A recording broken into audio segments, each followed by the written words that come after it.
Hey everyone, and welcome. I am absolutely thrilled you're here with us for today's explainer. We're unpacking a match that is already, without a doubt, etched into the history books. We're talking about that monumental 2026 World Cup Round of 32 clash between France and Sweden. That July 4th showdown in Philly? Yeah, it didn't just showcase a victory, it was an absolute clinic in international football. If you want to understand what peak, unstoppable team chemistry actually looks like, well, you're in exactly the right place. Let's get right to it. Okay, let's dive into this, because honestly, you don't hear a sports commentator drop a line quite like this every single day. This football is from the heavens. I mean, just let that sink in for a second. When the pros, the people whose entire job is to watch and describe the beautiful game, are reduced to just pure, unadulterated awe, you know you're witnessing something incredibly special. This wasn't just a win. It was a literal exhibition of sporting art that left the broadcast booth completely mesmerized. The raw facts, they basically speak for themselves here. France completely dominates Sweden 3-0 to punch their ticket forward in the 2026 World Cup. You know, in the knockout stages, the pressure is immense. One mistake, and boom, your tournament is over.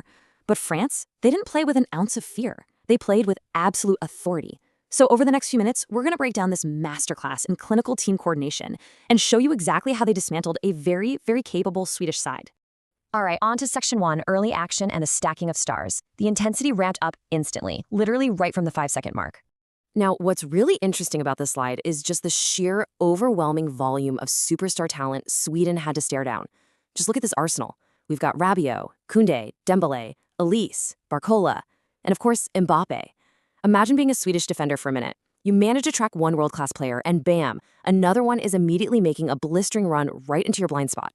It creates this impossible physical mismatch. This isn't just a team with one big star, it's a meticulously assembled machine where every single component is a lethal threat. That overwhelming depth actually perfectly explains this incredibly poetic reaction from the announcer. He says Mbappe, star after French star, how they twinkle. It just perfectly captures the essence of that collective pressure. It was not a solo act out there. It was a coordinated, twinkling constellation of talent that just kept coming at them wave after wave, honestly never giving the Swedish defense a single second to breathe or reset. Moving right along to Section 2, the goal progression. Let's take a look at the clinical finishing that really defined this match. And this brilliantly illustrates how relentless the French attack really was. I want you to feel the escalating momentum they generated to just break this game wide open. Check out this condensed timeline. Minute 108, you have the first strike. Less than 20 seconds later, at 1:27, Barcola's goal. And then at 1:55, the final clinical finishing. Within this remarkably short window of action, France didn't just score a few times. They completely shattered Sweden's defensive structure, time and time again. So let's break down that first major breakthrough. The tactical facts of this play are just a thing of beauty. It kicks off with some really clever built-up play involving Rabiot and Koundé. Koundé unleashes what the broadcast rightly called a fabulous hit. But you know, the brilliance here isn't just that initial shot, it's the anticipation. Dembélé is right there. He's perfectly positioned, following it right in to secure the goal. It's just textbook situational awareness. But contrast those cold, hard tactical facts with the sheer bewildered delight of the commentator. He says, he is a delight and he is drawn from Zetron, perhaps. Like when a player executes with such otherworldly precision and flair, words almost fail you, right? The broadcaster is literally questioning if this talent is from a completely different planet. It really highlights the pure joy that this French team brings to the pitch. And honestly, they were just getting started. This next one was a masterclass in playmaking connection. So Elise gets the ball, draws the attention of the defense, and perfectly feeds it through for Bradley Barcola. And Barcola, he doesn't just cap it in, he crashes in France's second goal with absolute authority. Just devastatingly efficient football.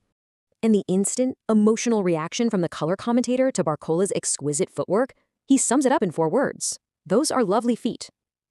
In the high-stakes pressure cooker of a World Cup round of 32 match, having the utter composure to execute that kind of delicate, precise footwork right before a massive finish, that is exactly what separates good teams from true championship contenders. Let's move to and see how this builds in Section 3. The French onslaught continues, the third and final wave of this devastating attack. Okay, 2 goals down, you might expect a team to pack it in, right? Maybe play some defense, protect the lead. Not France. In this final setup, Sweden is looking at a massive problem. Kylian Mbappe has the ball, he creates an absolutely unsolvable puzzle for the defense, drawing all their focus, and then he flawlessly finds Olise. Olise capitalizes on that wide-open space Mbappe created and delivers a sweet, totally definitive finish. It's the ultimate example of a team using their biggest star, not just to score, but to mathematically overwhelm the defense and elevate literally everyone else on the pitch. The escalating enthusiasm of the announcer really hits its absolute peak here. Oh, sweet, sweet, so sweet. You can literally hear the pure enjoyment in his voice just watching a perfect plan come together. The French team executed this final goal flawlessly, driving a stake right through the heart of the match with an offensive rhythm that was, frankly, a joy to watch. All right, Section 4, Post-Match Reactions and the Phenomenon. Let's look at the immediate aftermath and celebrations on the pitch. When the final whistle finally blew, the commentators summed up their overall dominance with this awestruck, definitive assessment. This is masterly. You cannot hold them down. And honestly, that is the terrifying reality for the rest of the world right now.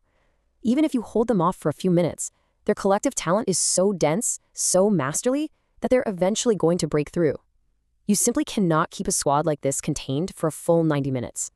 So, the crucial point is this. While it was a massive, collective team effort, the anchor of this historic victory is totally undeniable.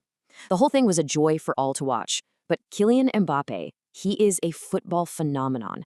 From his relentless active pressure 5 seconds into the game to perfectly setting up the final goal, this is his world. He is the gravitational center that allows all the other French stars to twinkle so brightly around him. I want to conclude this explainer by leaving you with the exact same provocative question the broadcast asked as the teams celebrated on the pitch in Philly, when they're stacking stars, finishing with that kind of clinical precision, and playing football sent straight from the heavens. Who on earth stops the French playing like this? I mean, it's the question every single other team in the tournament is desperately trying to answer. Thank you so much for hanging out and breaking down this incredible match with me, and I'll catch you in the next